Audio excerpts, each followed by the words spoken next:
আসসালামু আলাইকুম। এটা একটা এইচপি ব্র্যান্ড পিসির বোর্ড। এর রিসেট আসতেছে না, রিসেট বাতিটা জ্বলতেছে না, আর শুধু রিস্টার্ট হচ্ছে। এটা বায়োস প্রোগ্রামিং করে দেখছি, কোনো কাজ হয় নাই। তারপরে আবার একটু চেষ্টা করব যে বোর্ডটা রেডি করা সম্ভব হয় কিনা।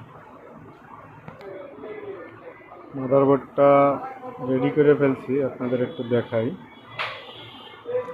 পাওয়ার দিলাম, দেখেন এখন রিসেট হচ্ছে। মনিটর লাগানো রয়েছে।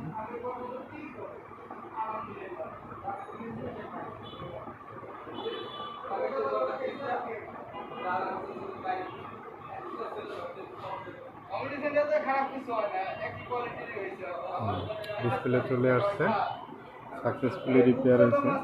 আমাদের এখানে ব্র্যান্ড নন ব্র্যান্ড সব ধরনের মাদারবোর্ড রিপেয়ার করা হয়, ল্যাপটপ ডেস্কটপ। আমাদের ঠিকানা হচ্ছে 2/7 জলিল টাওয়ার, খুলনা।